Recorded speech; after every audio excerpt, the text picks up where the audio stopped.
Fala galera, tudo certinho com vocês? Bem-vindos ao Visual Física. Hoje estaremos falando sobre equilíbrio térmico. Pessoal, para assistir essa aula recomendo que vocês já tenham assistido a aula sobre calor sensível e calor latente. Beleza? Está disponível também, eu vou deixar aí o link na descrição. Tá? Acompanha lá, assiste primeiro, dá uma estudadinha, ok? É um pré-requisito para você entender melhor a aula de hoje. Tudo bem? Sejam bem-vindos, bora lá! Galera, para falar sobre equilíbrio térmico, é importante que antes a gente fale um pouquinho sobre quantidade de calor. Por isso que eu fiz antes um videozinho, uma aula sobre quantidade de calor, onde lá eu descrevo direitinho quantidade de calor sensível e quantidade de calor latente. Mas mesmo assim, caso você não tenha tido tempo de ver, vamos fazer um breve resumo. Então nós temos quantidade de calor sensível dada por mc ΔT, onde m é massa, c calor específico e ΔT é variação de temperatura. Ou Q igual a Czão ΔT, onde o Czão é dado como capacidade térmica e o ΔTzão continua sendo variação de temperatura. Tá? Minha capacidade térmica, que também pode ser definida como massa vezes calor específico. Repara que esta equaçãozinha ela tem uma relação direta com a variação de temperatura. Então, quando um corpo recebe ou cede calor, e a consequência é a variação de temperatura. E temos também a quantidade de calor latente, em que se você der uma reparada, olha lá, já não tem mais a variação de temperatura, não tem uma dependência com a variação de temperatura, que é igual a ml, onde m é a massa e L é uma constante que representa, então, a quantidade de calor necessária para cada grama ou para cada unidade de massa de um corpo mude o seu estado físico. Então, uma relação direta entre a quantidade de calor cedida ou recebida por um corpo e sua mudança de estado, e não a sua variação de temperatura. Então são essas duas formas de calcular calor que a gente vai estar usando aqui. Para que você entenda melhor isso, eu sugiro que você dê uma assistidinha na aula referente à quantidade de calor. Bom, e o que é o equilíbrio térmico propriamente dito? O equilíbrio térmico também é chamado de equilíbrio termodinâmico, e ele se estabelece quando dois corpos ou substâncias atingem a mesma temperatura. Então, o que significa isso? Um corpo mais quente transfere calor para um corpo mais frio, até que ambos tenham a mesma temperatura, até que ambos adquiram, então, o que a gente chama de equilíbrio térmico. Vale lembrar que esse fluxo de calor ele se estabelece de forma espontânea, ou seja, quando você permite o contato entre dois corpos ou substâncias que estão a temperaturas distintas, vai surgir ali espontaneamente uma transferência de energia térmica do corpo que possui maior temperatura para aquele que possui menor temperatura. Bom, onde eu faço essa análise? Eu faço essa análise propriamente dita num calorímetro, porque o calorímetro ele é o dispositivo que a gente usa para fazer essas medidas de calor, pois o calorímetro ele é um dispositivo que possui paredes isolantes, ou seja, que não permite troca de calor com o sistema externo, então ele isola o sistema de tal forma, então, que eu possa analisar propriamente dito aquilo que está dentro dele e não necessariamente sofrer influências externas. Mas vale lembrar que nem tudo nessa vida é tão perfeito assim, então nós temos dois tipos de calorímetro. Nós temos o calorímetro ideal, é aquele que tem a capacidade térmica igual a zero, e temos o calorímetro do tipo real, onde a capacidade térmica é diferente de zero, então ele influencia no sistema. Beleza? É importante a gente entender isso, porque alguns exercícios eles vão tratar de um calorímetro ideal. O que é o calorímetro ideal? É o calorímetro real muito bem feito a ponto de fazer com que a sua influência no sistema seja desprezível. E já o calorímetro real é quando o calorímetro ele influencia significativamente no sistema. Na vida real, na nossa realidade, todo calorímetro ele é um calorímetro real, e o quanto a gente pode considerar desprezível sua influência no sistema ou não depende do próprio sistema que a gente está estudando. Lembrando também que tudo isso que a gente está falando refere-se diretamente à energia. Então, dado que calor é energia e a mesma ela não pode ser perdida nem criada, a gente sabe que o fluxo que se estabelece ali ele vai gerar um sistema de tal forma que a soma de todos os calores seja igual a zero. Por quê? Porque o calor que um corpo está perdendo é o calor que o outro corpo está ganhando. E se eu somar tudo, logicamente, o que um perde e o outro ganha, na prática isso vai dar zero. Beleza? Lembrando ainda que quando a gente está tratando com um calorímetro real, ele tem que entrar no meio ali daquele cálculo. Então, a gente diz que o equilíbrio térmico se estabelece de forma que a soma de todas as quantidades de calor envolvidas seja igual a zero. Beleza? Quando a gente está falando de um calorímetro ideal, ele não entra na parte dos cálculos. Quando a gente está falando de um calorímetro real, ele entra na parte dos cálculos. Tudo certinho? Bom, a melhor forma de analisar e entender e interpretar corretamente esse tipo de situação-problema é verificando uma situação-problema num exercício. Não tem jeito melhor. Para isso, eu selecionei um exercíciozinho da Mackenzie para a gente. Ele diz assim, ó: Annelise lava sua garrafa térmica com água filtrada a uma temperatura de 20 graus Celsius. Coloque então na garrafa uma porção de 200 gramas de café que acabaram de coar, a uma temperatura inicial de θ0. Considerando que a capacidade térmica da garrafa é igual a 100 calorias por grau Celsius, o calor específico sensível do café igual a 1,0 caloria por grama grau Celsius. Após algum tempo, a temperatura de equilíbrio do sistema garrafa-café ter atingido 60 graus Celsius, pode-se afirmar que o valor de θ0 em graus Celsius é igual a quanto? Bom, 30, 40, 60, 70 e 80. Beleza? Vale lembrar também, né, que eu gosto muito de usar T grande, né, T maiúsculo para representar a temperatura, mas alguns vestibulares, algumas provas de concursos gostam de usar a letra θ. Mas isso daí são pequenas variações. Beleza? Bom, o que acontece ali? Primeiro que a gente tem um calorímetro real, que ele está influenciando o sistema, ele possui uma capacidade térmica diferente de zero. Então, o que vai acontecer? Quando coloca lá, a Annelise lava a sua garrafa térmica com água filtrada a 20 graus Celsius, está dizendo que a minha garrafa estará, então, uma temperatura inicial de 20 graus Celsius.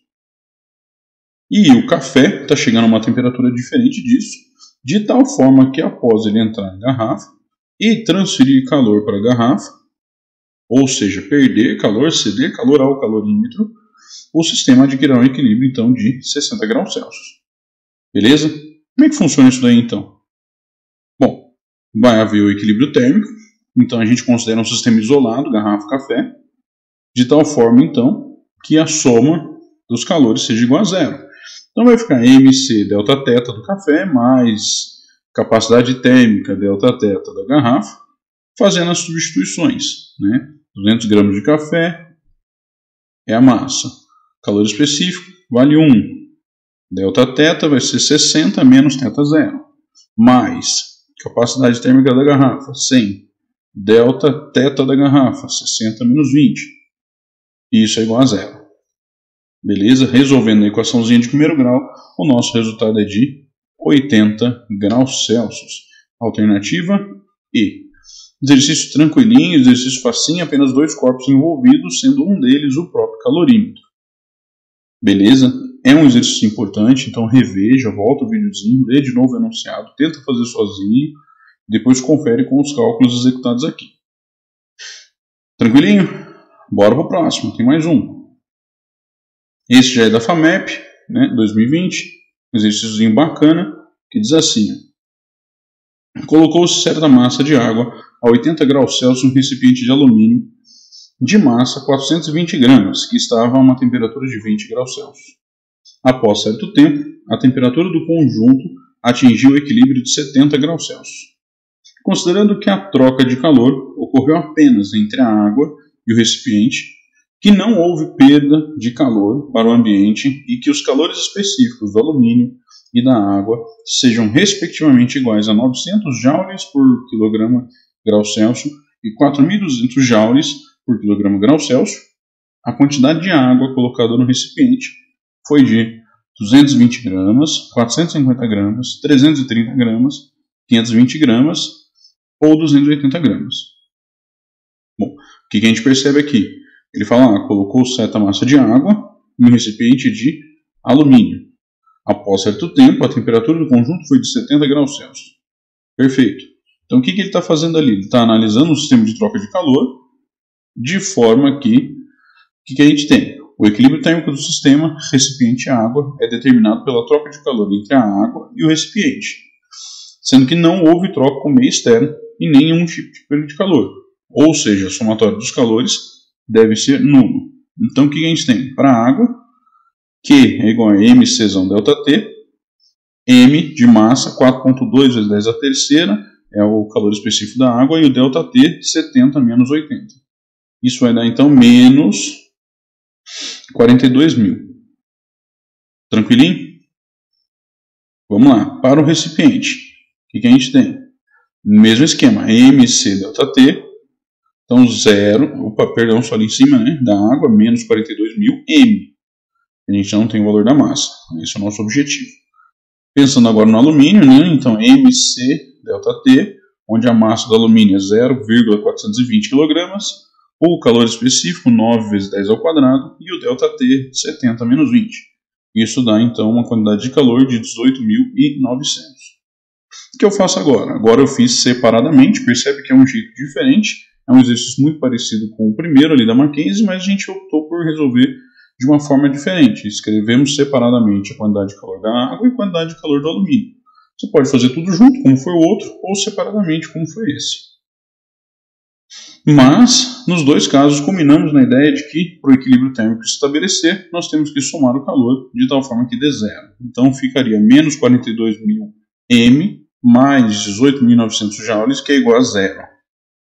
Isolando o meu sistema e executando a matemáticazinha, terei 18.900 dividido por 42.000, isso dá 0,450 kg ou 450 gramas.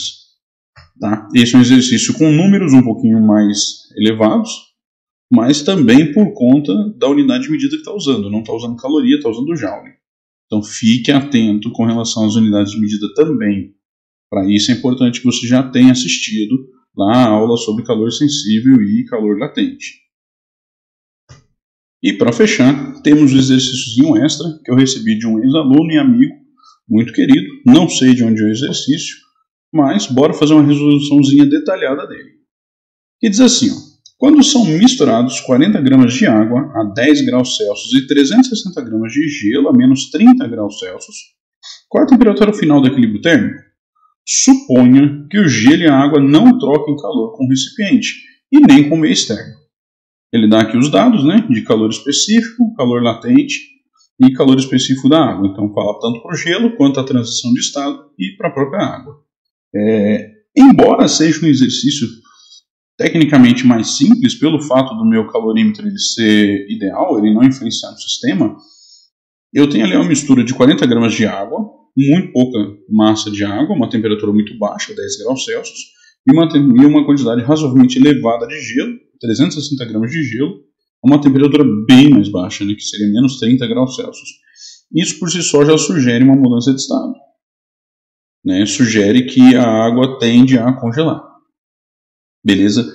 Então é um exercício que eu tenho que fazer alguns testes. Então, a primeira coisa que eu faço, o que é? Né, eu verifico, como um parâmetro de comparação, a quantidade de calor necessária para o gelo chegar a zero. E vou retirando da água essa quantidade de calor e descubro até onde a água pode chegar. E se ela não chegar a lugar nenhum, ou ela não tiver disponível essa quantidade de calor, aí eu estabeleço o equilíbrio térmico no final. Parece confuso, mas vamos passo a passo. Então tenho quantidade de calor do gelo, para que o gelo saia de menos 30 e chegue a zero, substituindo os valores, 360, massa do gelo, meio calor específico do gelo, 0 menos 30, é o ΔT, variação de temperatura do gelo, totalizando então 5.400 calorias. Então 5.400 calorias é a quantidade de calor necessária para que o gelo saia de menos 30 graus Celsius e chegue a zero. Tudo bem? Mas eu não sei se a água tem tudo isso. Então eu tenho que começar a retirar a energia da água, retirar calor da água, ok? E isso, lógico, fornecendo sempre para o gelo. Então bora lá. A primeira coisa, eu vou fazer com que a água saia da temperatura de 10 graus Celsius e chegue a zero.